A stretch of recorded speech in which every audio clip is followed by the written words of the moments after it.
प्यारे बच्चों, बृहन-मुंबई महानगर पालिका शिक्षण विभाग में मैं Patel Roshan Ara Anwar Hussain MCGM virtual class में आपका इस्तकबाल करती हूँ। तो आइए शुरू करते हैं आज का लेसन। बच्चों, आज हम हिंदी सुगम भारती इयत्ता 5वीं का पाठ क्रमांक 3 विचित्र आदमी पढ़ने वाले हैं। लेखक विष्णु प्रभाकर, शिक्षिका पटेल रोशन आरा। तो बच्चों, प्रस्तुत पाठ शुरू करने से पहले हम आपको परिचय देंगे। यह कहानी एक नासमझ आदमी के बारे में है। अपनी मूर्खता के कारण वे खुद तो नदी में गिरता ही है, उसकी सहायता करने वाला व्यक्ति भी नदी में गिर जाता है। तो बच्चों, इस तरह से ये एक अनोखा आदमी है, विचित्र आदमी है। आइए शुरू करते हैं कहानी। बहुत मज़ेदार है, आपको ध्यान से सुनना भी है और समझना है। एक आदमी कहीं जा रहा था, वह रास्ता भूल गया। उसने किसी दूसरे आदमी से रास्ता पूछा। दूसरे आदमी ने बताया, नदी किनारे जो पेड़ है उसके ऊपर के रास्ते से चले जाओ। तो बच्चों, एक आदमी जो है वो अपना रास्ता भूल गया है। हम भी अगर रास्ता भूल जाते हैं तो हम किसी से पूछ लेते हैं कि हमें कैसे जाना चाहिए। अब जो दूसरा आदमी है जिसने उसे बताया कि आपको कहाँ से जाना है, ऊपर के रास्ते से, जो कि नदी के किनारे हैं, है ना। अब देखिए आगे क्या होता है। ये नदी है जिसके किनारे से कोई ऊपर का रास्ता गया है जिससे उस आदमी ने जाने को कहा है। चलिए आगे चलते हैं। आदमी जो था वो विचित्र था, यानी अनोखा था। वे पेड़ के ऊपर चढ़ गया। उसके बोझ से पेड़ की डाल झुक गई। किसी तरह हाथों से डाल पकड़कर वह लटक गया। उसी समय एक अन्य आदमी घोड़े पर बैठा नदी पार कर रहा था। लटके हुए आदमी ने उसे पुकारा, कृपा करके आप मुझे बचा लीजिए, नहीं तो मैं नदी में गिर जाऊंगा। अब आगे देखते हैं। घुड़सवार दयालु था। कैसा था? दयालु, रहम दिल था वो। वे घोड़े को लेकर पेड़ के नीचे आया और अपने हाथों से उसके पैर पकड़ लिए। लेकिन उसी क्षण घोड़ा आगे चल पड़ा।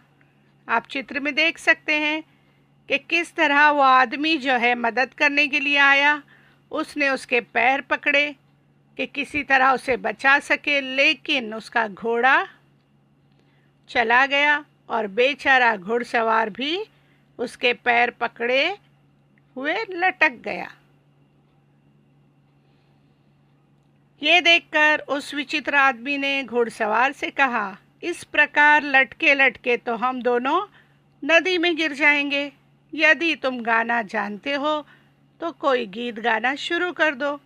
शायद गाने की आवाज़ सुनकर कोई यहाँ आ जाए और हमें बचा ले। अब देखो बच्चों, घुड़सवार जो है वो गाना गाना जानता था। उसने गाना शुरू कर दिया। गीत बहुत अच्छा था। अब देखिए क्या होता है आगे। अब गीत जो था वो बहुत अच्छा गाया घुड़सवार ने, जो घोड़े पे सवार होके आया था उस आदमी ने।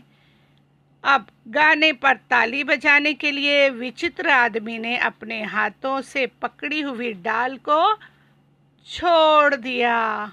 क्या किया? छोड़ दिया। अब आप सोचिए क्या हुआ होगा। तो बच्चों, ये जो हमने आज कहानी पढ़ी है इसे आपको दोहराना है, बार बार पढ़ना है, अपने साथियों से, अपने घर में बहन भाइयों को सुनाना है। बच्चों, इससे हमें ये सीख मिलती है कि हमें समझदारी का इस्तेमाल करना है, उपयोग करना है, सही समय पर सही कार्य करना है हमें। और अगर ऐसा मुश्किल वक्त या ऐसा समय हम पर पड़ता है तो हमें अपने बड़ों से, अपने माता पिता, अपने शिक्षक, इन लोगों से हमें मदद लेनी चाहिए और सही कार्य करना चाहिए। यहाँ पाठ में आए शब्दों के अर्थ हम जानेंगे। विचित्र अर्थ है अनोखा, बोझ, भार, वजन। अन्य दूसरा, कृपा, दया, रहम। घुड़सवार, घोड़े की सवारी करने वाला। आगे चलते हैं। कोष्टक में से उचित शब्द चुनकर रिक्त स्थानों की पूर्ति करो।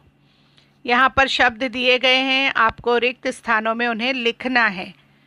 एक आदमी डैश भूल गया। क्या भूल गया? आप ढूंढ के यहाँ से लिख सकते हैं, रास्ता।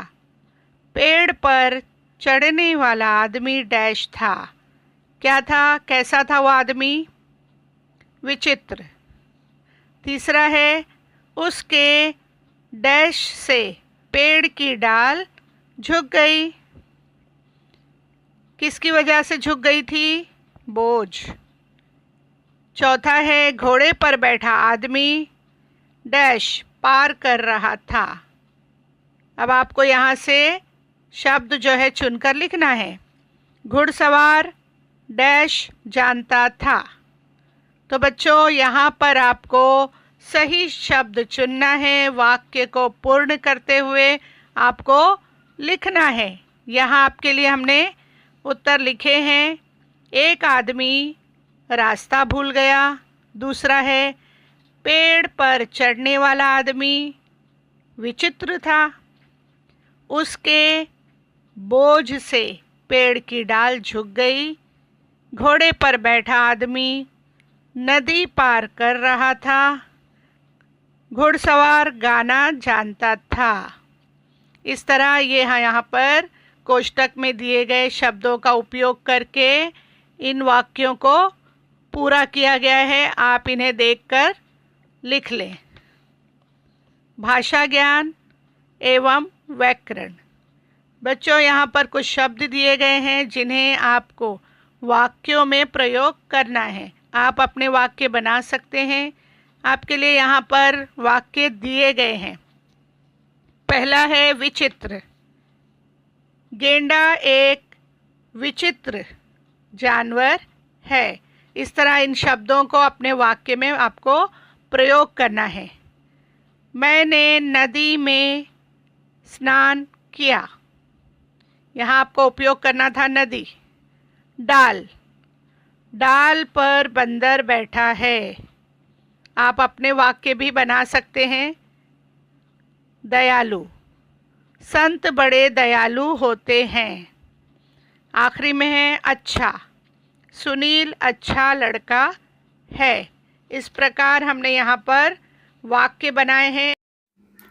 इन वाक्यों को पढ़िए, लिखिए, दोहराइए और बच्चों पढ़ते रहें, आगे बढ़ते रहें। फिर हम आपसे मिलेंगे अगले सेशन में।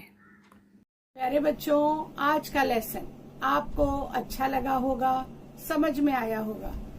आपको जो भी काम दिया गया है उसे मुकम्मल कीजिए और अपने टीचर से चेक करवाइए। फिर हम आपसे मिलेंगे अगले सेशन में। तब तक के लिए अल्लाह हाफिज।